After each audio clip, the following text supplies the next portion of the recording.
네, 안녕하세요. 이세은입니다. 벌써 뭉쳐야 짠다 시즌2 마지막 편인데요. 저희 1, 2학년군, 그리고 3, 4학년군, 5, 6학년군 이렇게 세 개의 학년군을 먼저 앞서서 살펴봤고요. 혹시 이게 무슨 소리지 하시는 선생님께서는 영상을 찾아보시면 있어요. 그 앞선 학년도 한번 살펴보시면 좋을 것 같고요. 이번에는 영어 교과, 저희 전담 교과에 대한 이야기를 해볼 텐데요. 선생님들 입장에서는 사실 담임 교사를 하면 여러 개의 교과를 한꺼번에 가르치니까 뭐 교육과정 재구성이라든지 여러 가지 활동을 할 수 있겠다 하시는데 한 개의 교과만 가르치는 전담 교사 입장에서는 굳이 뭐 그렇게까지 할 필요가 있나? 그냥 교과서 순서대로 가르치면 되지. 이렇게 생각하시는 선생님들이 많이 계실 것 같아요. 하지만 이번에 오신 신문지 선생님 이야기를 들어보면 아, 전담 교과도 저렇게 수업을 할 수가 있구나. 저렇게 평가를 할 수 있구나. 뭔가 시사점이 있을 것 같은데요. 함께 만나보실게요. 섬광초등학교 신문지 선생님 나오셨어요. 안녕하세요. 안녕하세요. 저는 섬광초등학교에서 6학년 영어 전담을 맡게 되었습니다. 저는 쭉 담임만 하다가 올해 영어 전담은 처음인데요. 지난 2년 동안 아이들이 코로나로 인해서 학습을 밀도 있게 배우지 못했기 때문에 제가 6학년 아이들, 특히 영어 교과를 맡게 되는 거에 대해서 아이들의 다른 흥미와 수준, 자신감 이런 것들을 어떻게 녹여낼지가 가장 큰 고민이었습니다. 네, 제가 작년에 6학년 영어 전담을 해서 정말 신문지 선생님이 어떤 고민으로 평가 계획을 세우시고 수업을 실천해 나갔을지 제가 마음으로 이렇게 짐작이 되는데요. 실제로 또 저와 다르게 펼쳐졌을 것 같아서 되게 궁금해요. 한번 살펴보실까요? 네, 제가 소개해 드릴 것은 6단원 평가 계획입니다. 아이들과 단원 시작 전에 어떤 내용을 배우게 되고 배운 내용을 어떻게 활용하고 싶은지를 늘 이야기를 나눠왔어요. 그래서 이번 단원도 아이들과 함께 같이 교과서를 살펴보았습니다. 아이들은 계획을 묻고 답하는 표현을 활용해서 여러 가지 활동을 함을 스스로 찾아냈는데요. 저도 성취 기준을 바탕으로 결국은 아이들이 계획을 묻고 답하는 표현을 묻고 답하고 그리고 스스로 읽고 쓰고 최종적으로는 자신의 계획을 영어 문장을 활용해서 글로 쓰는 것을 최종 과제로 선택하게 되었습니다. 네, 다른 과목과 달리 영어는 성취 기준만으로는 교육과정을 구성하는데 좀 어려움을 느꼈어요.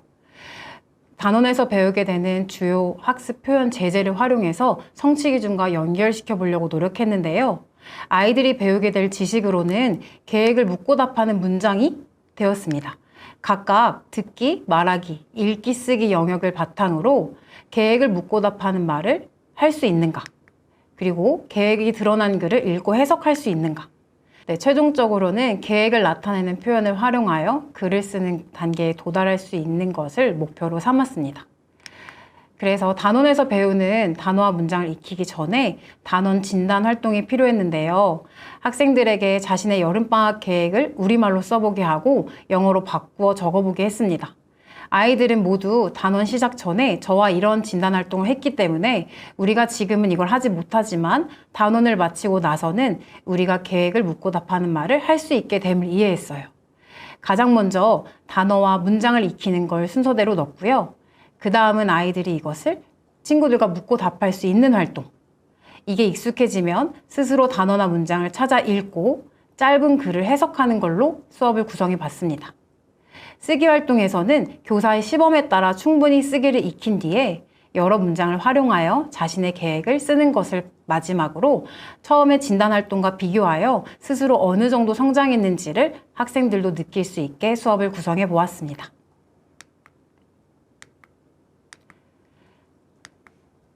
이렇게 평가계획 도식으로 나타낸 게 진도계획과 평가계획으로 그대로 정리가 되었는데요. 각 평가 질문에 따라서 아이들이 2단계에서 어떤 어려움을 겪을지를 한번 예상해 보았습니다. 사실 학기 초에는 저도 아이들이 2단계에서 어떤 어려움을 겪게 될지 참 예상이 잘 안 됐었는데요. 아이들과 지금 7월까지 수업을 하다 보니 아이들이 듣기 말하기에선 이걸 어려워하는구나. 읽기와 쓰기에서는 이런 걸 어려워하는구나. 또는 제가 들어가는 학생들별로 이 반의 이 학생은 이런 걸 어려워하지 라는 것들이 점차 눈에 보이기 시작했습니다. 그래서 수업을 구성할 때도 아이들이 2단계에서는 무엇을 어려워할지를 미리 계획해서 예상되는 어려움과 지원 방법을 같이 녹여내게 되었습니다. 그 중에 몇 가지를 좀 소개시켜 드리려고 하는데요. 제가 일주일에 아이들과 만나게 되는 시간은 2차시였습니다. 그런데 이 시간만으로는 아이들이 주요 표현 제재를 충분히 익힐 시간이 되지 않아서 수업 외 지원으로 클래스카드라는 어휘학습 프로그램을 활용하여 아이들이 시간과 장소에 구애받지 않고 단어와 문장을 학습할 수 있도록 지원했습니다. 이어서 단어와 문장을 읽고 이해하는 속도가 느린 학생들이 어느 반에나 존재했는데요. 그럴 때는 아이들이 정리한 영어 공책이나 활동지를 찾아 읽을 수 있도록 지원하고, 또는 수준이 높은 아이들과 차이를 좀 줄이기 위해서 중간에 도구, 활동할 때 도구 같은 것을 활용했습니다. 수준이 높은 학생과 연결시켜 주거나 아니면 교사가 직접 지원을 하여 아이가 읽고 쓰는데 어려움이 없도록 하고자 했습니다. 또한 짧은 글을 읽고 그 뜻을 해석하는 차시에서는 아이들이 모르는 단어들이 있을 거라는 걸 예상하여 패드나 핸드폰 아니면 교사의 지원 등을 활용해서 모르는 것은 찾아 해석할 수 있도록 지원하게 되었습니다. 나아가 자신의 여름방학 계획을 글로 쓸 때는 우리말로는 쓰지만 이걸 영어로 바꾸기 어려워하는 학생들에게 다양한 예시를 보여주고 그 중에 자신의 계획과 비슷한 것을 찾아서 바꾸어 적어볼 수 있도록 지원을 하게 되었어요. 이 밖에도 수업 계획에 따라서 단계별로 예상되는 어려움과 지원 방법을 계획하고 실천해 나갔는데요. 여기서 제가 점차 신경 쓰게 된 것은 수준이 낮은 아이들만 어려움을 겪는 것이 아니라 수준이 높은 아이들도 과제가 너무 쉽거나 시간이 빨리 끝나서 어려움을 겪고 있다는 거였어요. 그래서 단원을 나아갈수록 수준이 높은 아이들은 이러한 걸 지원하면 좋겠구나.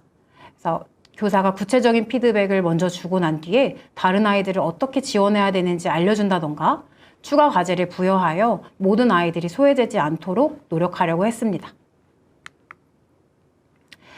자, 이번에 보실 영상은 학생들이 독립적으로 올바른 문장을 완성할 수 있는가라는 평가 질문으로 도움이 필요한 학생을 찾아낸 장면인데요. 순서가 섞인 어구를 올바르게 선택해서 문장을 만드는 게임을 통해서 개별의 수준을 파악하고 지원하고자 했습니다. 이 활동을 마친 뒤에는 학생들별로 오답, 그다음 누적 점수 이런 것들이 교사에게도 떠서 다음 수업을 구성할 때 학생들이 많이 헷갈려하거나 어려워하는 문장들은 반복하고 시작한다던가, 그래서 이번 수업에서 끝나는 것이 아니라 다음 수업과 이어질 수 있도록 고민해 보았습니다. 이번 장면은 읽고 이해하는 과정이 느린 학생을 위해서 빨대라는 도구를 추가하여 시간을 확보한 장면인데요. 그냥 단순히 손으로 활동을 했을 때는 수준이 높은 아이들이 독점하는 경우가 좀 있었습니다. 그것을 보고 어떻게 하면 시간을 확보할 수 있을까라고 하여 수준에 따라 상관없이 아이들이 골고루 어휘학습을 할 수 있도록 도구적인 지원을 하였습니다.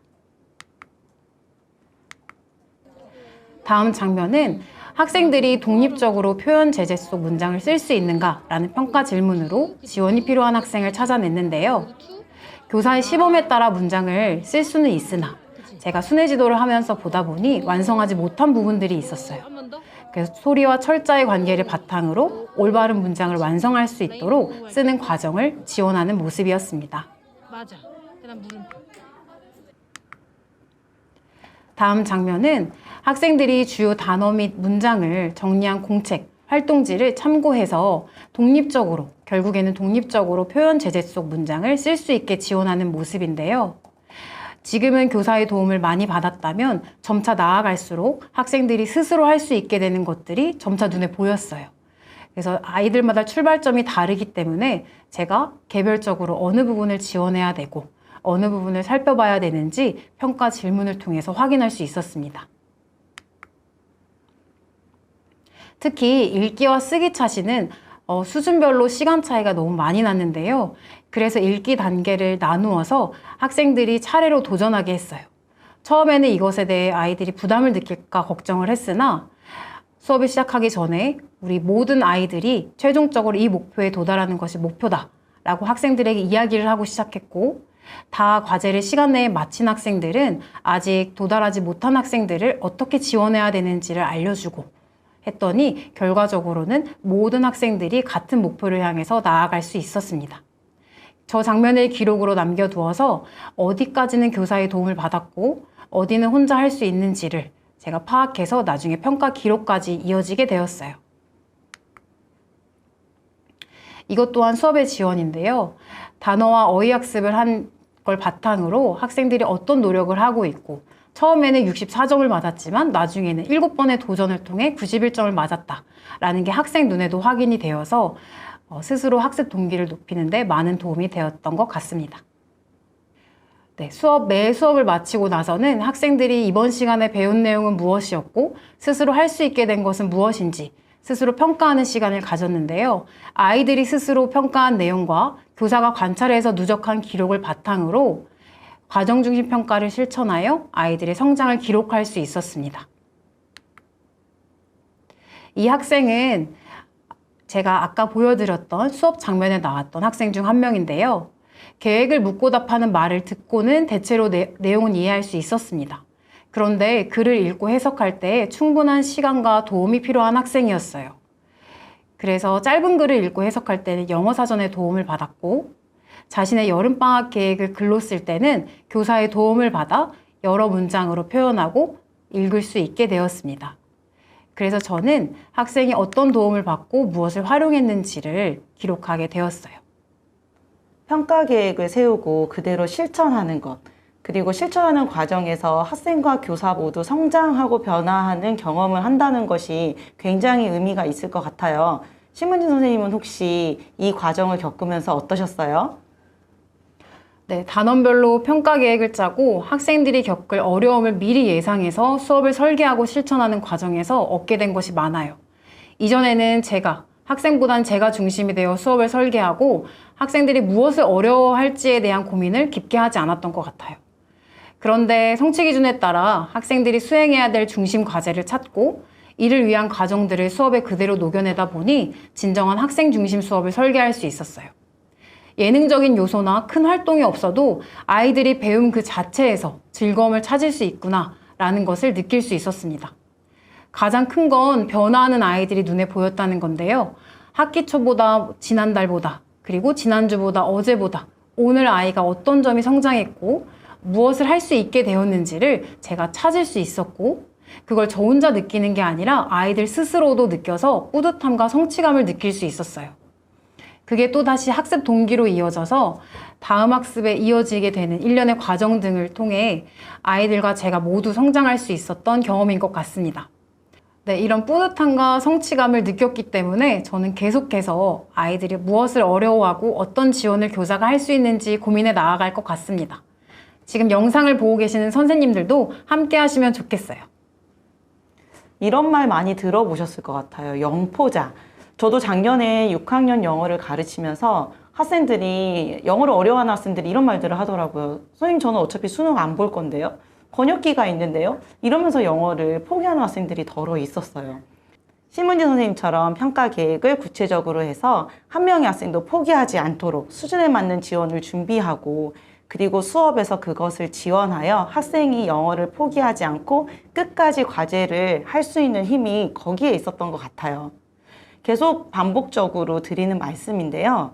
평가란 학생의 학습 정도를 판단하는 것으로 그치는 것이 아니라 그리고 무엇인가를 기록하기 위해서 하는 것이 아니라 학생의 출발점에서 더 나아갈 수 있도록 교사가 어떤 도움을 줄 수 있는지 지원 방법을 찾는 것, 그리고 그 지원을 통하여 학생을 성장하도록 하는 것, 그것이 우리가 교실 속에서 해야 하는 진짜 평가가 아닐까 싶어요. 오늘도 교실에서 학생들의 성장을 위해 열심히 노력하신 신문진 선생님 함께 해주셔서 정말 감사합니다.